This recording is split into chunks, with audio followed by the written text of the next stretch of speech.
Also one. Yes, Hello. Eric, please. Yes, Eric. Yes, my name is Eric and Eric Mwala with Water Resources Commission.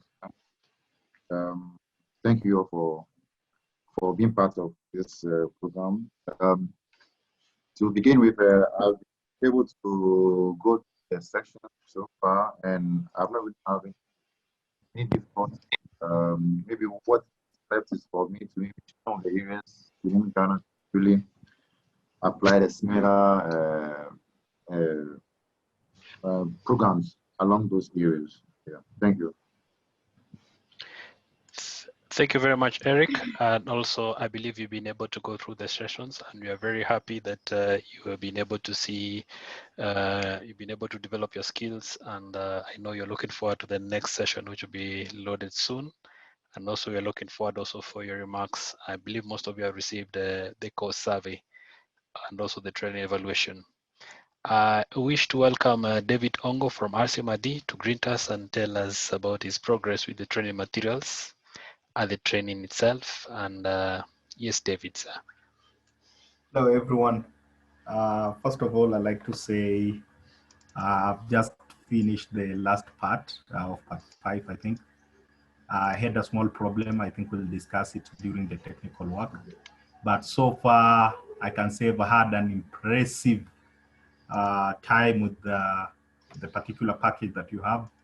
And I'm even thinking of probably asking you guys to add a little bit of more data inside there, like for soil moisture. I don't know. I haven't explored so much of the data cube. So issues to do with soil moisture, because if we are talking so much about vegetation and so on, and those are the aspects that we can derive, it will also be important to add other data sets like rainfall and soil moisture, so that if anyone wants to do a full comparison, it can be a little bit easy for them.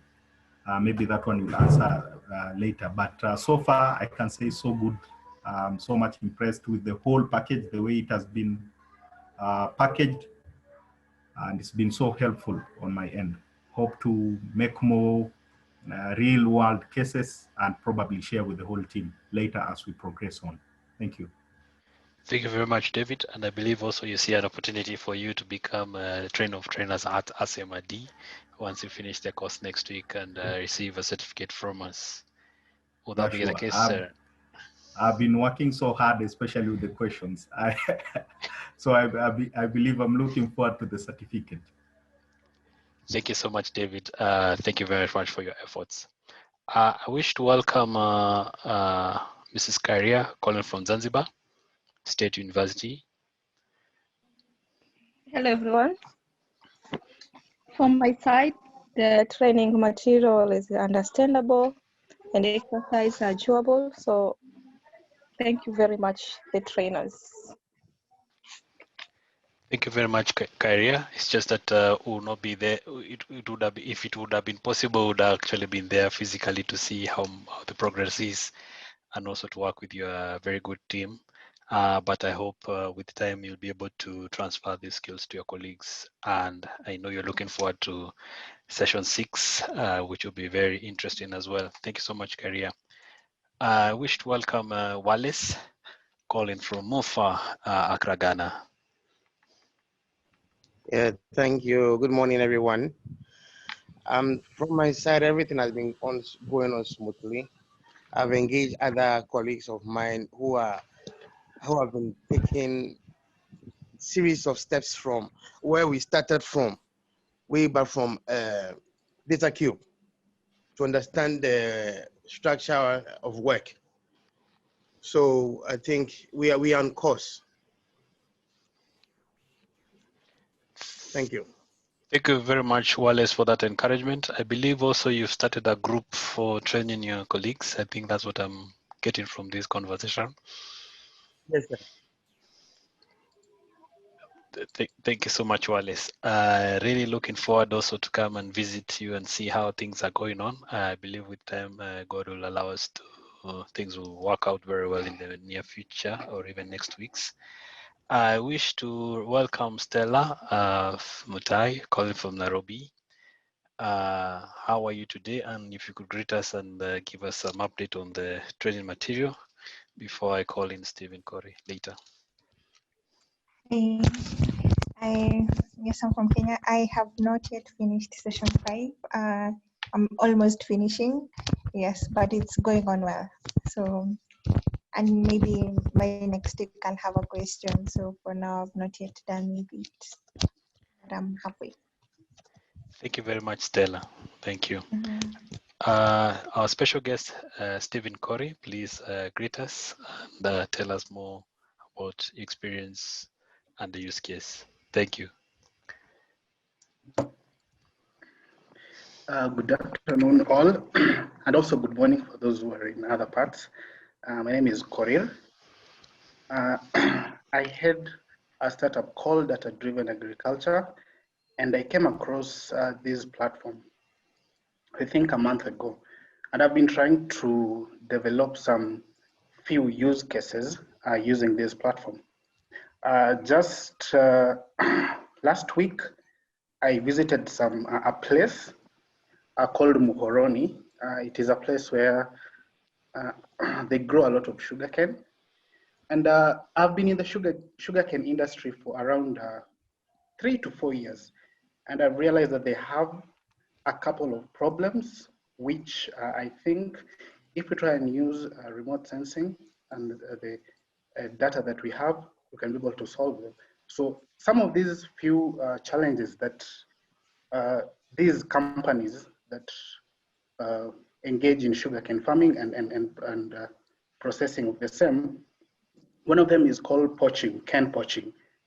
This happens, you know, now for these sugarcane factories, they always do what we call contract farming. So they go to farmers, they contract farmers, they give farmers investments.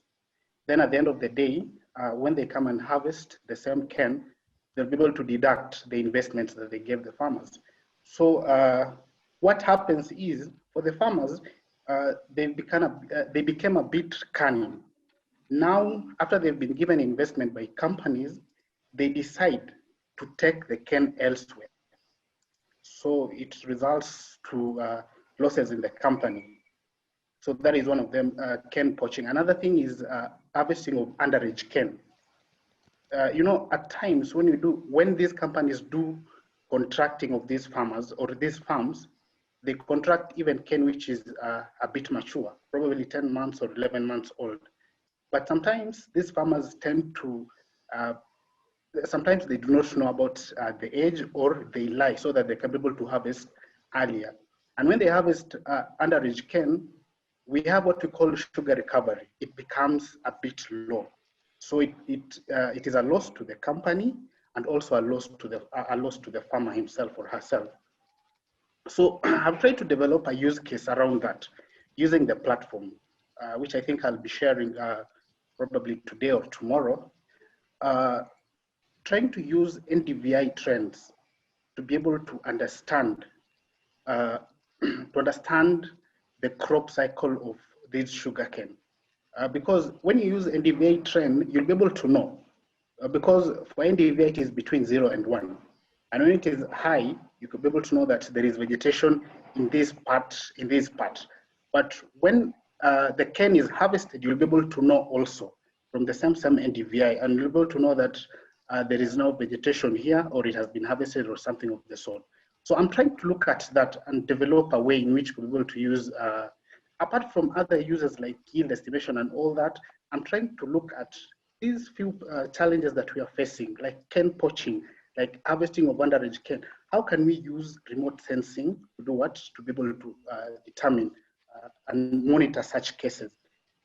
And I think with what I'll be sharing in probably tomorrow, today or tomorrow, you'll be able to understand more on how I'll be able to come up with that use case. Thank you very much, Corinne. I think also this has attracted the interest of some of the farmers in the group, and also I think while it's at MOFA, the crops that you have, some of the areas that are looking at. Will you be having any reactions to Corey's statements, just as an interest, and also as a way of learning as we progress with the training? Also, Corey, I believe you're looking at the exercises training. I think that brings about a good news for us. Getting such information will help, and then we need such, if I should say, we need policies to be placed out to guide and govern the activities from that onset. So that's a very good opportunity of using the technology, the crop phenology and mapping, and also to see how the work we are doing can influence policy. I believe that's a strong point that getting from the group. So any reaction, Nogus or Edwards, or even Stella?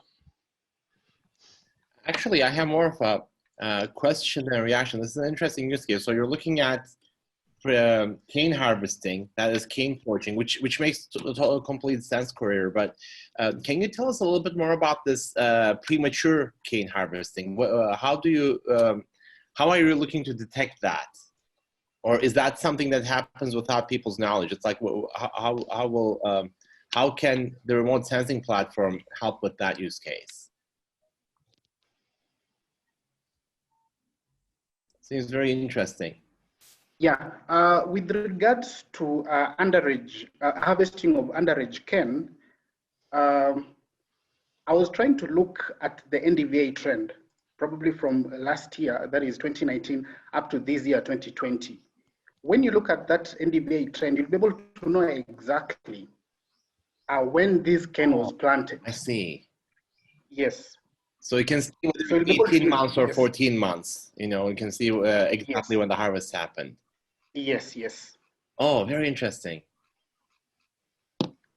Is the planting season known, Career? Is that is it known? Is the cane always planted at a certain time? No, it is always planted throughout the year if there is rainfall. So it's not on a fixed time. There is no season. The only thing I can see being a problem there is knowing, whether when this field went from just having regular grass on it to having cane planted, unless, there's a month of just dark and then it goes green. Okay, what I'm trying to look at here is, for example, if it is a company that is dealing with the sugar, we will have to map these fields out.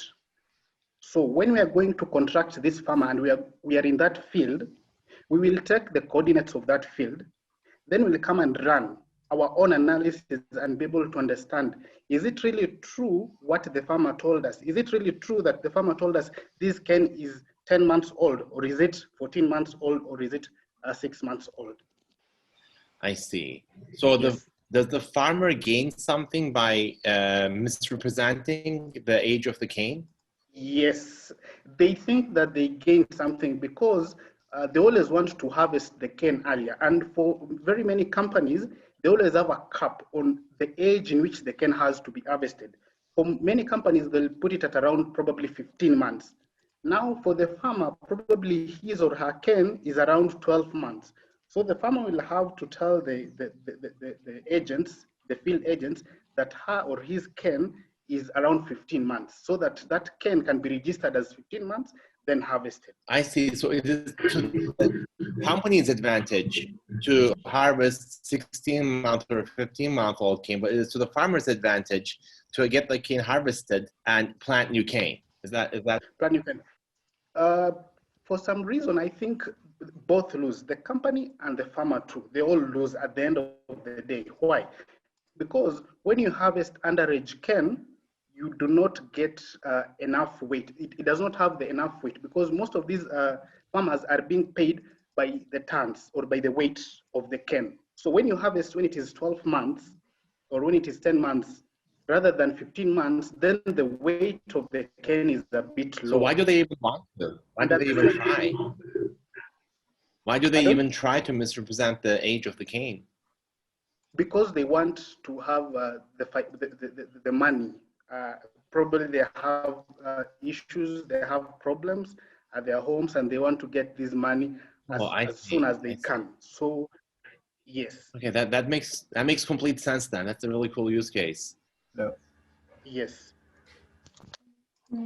Corey, I just have one question. You mentioned that the farmer maybe estimates at a particular point, maybe it's 12 months, then the user maybe 15 months. I just want to understand how by looking at a satellite image, you can know that crop is 15 months and the other crop is 12 months. I kind of didn't understand that part. Okay. Now, when you look at the NDVI trend, when you extract the NDVI trend of that field, you'll be able to know, because for NDVI, the trend is between 0 and 1. And when you look at the trend of that farm, you will see at a certain point that the curve was a bit low. It was around probably 0.2 or 0.3. Then it spiked upwards. Now, that is the time that you will know exactly that this plant, sugarcane was planted at such a time.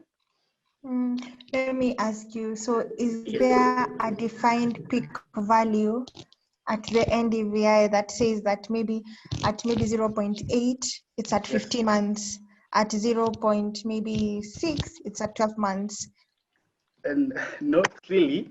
I think those are some of the things that we will have to look at. But one thing is, when you look at the NDVI trend at a certain point, probably at January, the NDVI value or the average NDVI value was around 0.3. Then it spiked upwards and it stayed there for quite some time. You'll be able to estimate that this cane was planted in January, and now we are almost in October. So the age of this cane is probably around 8 months or 9 months. So if I'm understanding correctly, you can always tell when it has been planted because the NDVI will be at the minimum. It will go from just background vegetation to tilled ground, the minimum, and then it's going to go up and then go down. Yes, the harvest. Exactly. That's the case. Yes. So I believe. Hi, everyone. Yes, David Ongo, please give us your response. Sorry for keeping you waiting. Okay, seems like this is already an interesting topic. I'm a sugarcane farmer back at home, so yeah. So first of all, sugarcane normally takes around 18 months, and as Correa has rightly said, between 15 to 18 you are allowed to cut, but sometimes, depending with how busy the company might be, if you are a contracted farmer, then you have just to wait for the company that contracted you to come in and harvest the sugarcane from your farm. But if you're not, then you can easily sell to a nearest company to you. That's where the sugarcane poaching comes in. Yes. And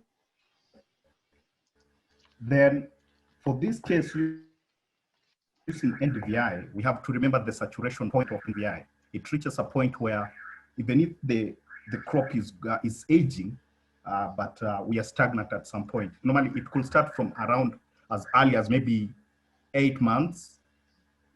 Then at some point, you'll have to notice it's going down. So we have to know exactly at what point is sugarcane NDVI fully saturated, so that we are not going to either underestimate the age or overestimate, especially underestimation, because it has a lot of repercussion, especially with the tonnage of the sugarcane.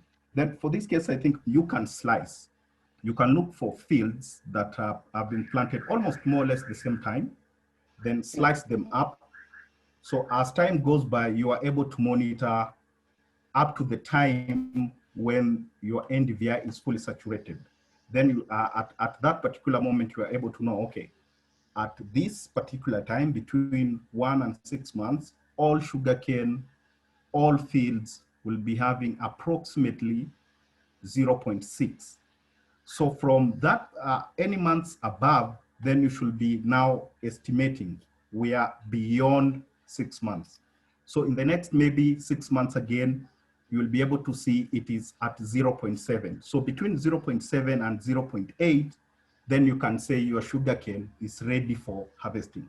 But if we just use the normal trend of NDVI, we might end up maybe underestimating the age or overestimating for fields that, at some point, we are now talking about the trunk. We leave the leaves alone because they normally start wilting from age 13 months. the leaves start wilting, we end up having the trunks mostly. So at the top, we may end up easily underestimating, especially if we use the NDVI. So I think we can talk so much about this, but of course we are open, and if we have a repository for the scripts, we can always look them up and be able to put some other comments on it. Thank you. Thank you very much, David. The opportunity here was for Corey to share his work, and based on the work that he's doing, he has more information based on what he's actually gone to the field, and he knows some of these guys. So he's using the tool to guide the research, and the research is ongoing. And I believe even next week he'll be having very nice presentation just for you and everybody else. So let's give Corey a very good hand clap of the great work, so that we don't scare you from these these sessions next week. Thank you so much. Probably from next week, I'll be able to share. If time could have allowed me, I could have at least shown you visually what I meant by all this, but I think we'll be having more sessions in which you'll be able to interact more and be able, for example, what Mr. Ongo was talking about, creating thresholds for every age. Let's say 15 months, let's say 10 months, creating a cap or a threshold, so that we'll be able to know when it reaches this age, at what NDVI value should it be, something of the sort. So I think when we collaborate more and we share more, we'll be able to come up with something which is very useful and worth it. Thank you very much. Thank you all. Thank you very much, Coril. And also, it's very nice to know we also have farmers in the group. Thank you very much, David, for your confession, and many other farmers, including Ogus. So, Ogus, you had a reaction to this?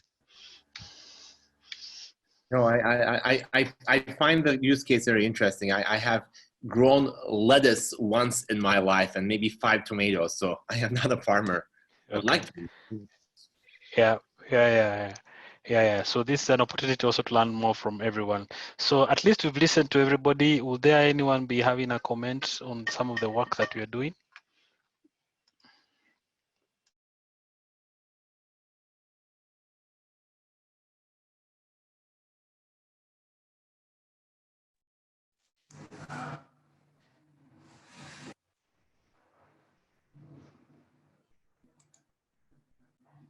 So anyone with any comments so far? We've made very good progress. We can't wait for the finishing the session next week, getting our certificates, and possibly even having some more collaboration, possibly having more live sessions every week. Would that be something that would be acceptable by you?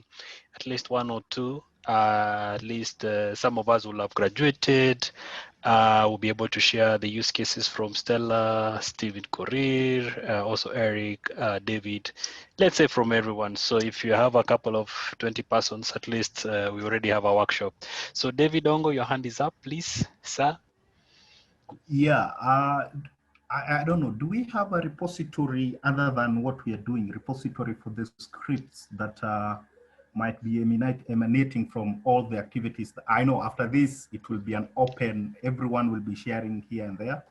But do we have a repository for the scripts? Yes, all the DE notebooks are on GitHub, and also an opportunity for you to collaborate. We are really looking forward. Yes, Edward. Oh. Sandra, you wish to greet us?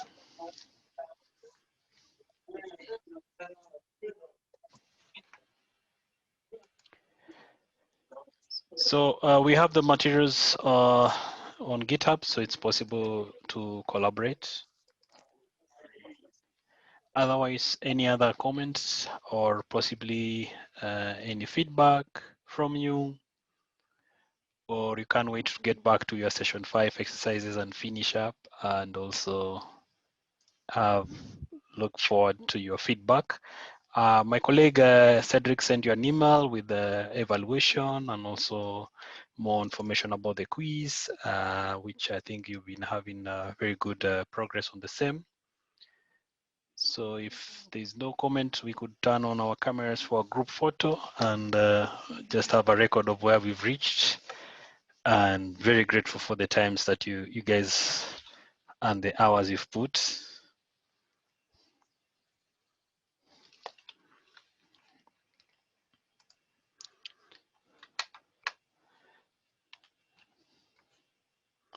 So I'm counting 1, 2, 3, and everybody said geez. Thank you very much for your participation. Musa, would you have any feedback for us since you just joined us from D-Lab?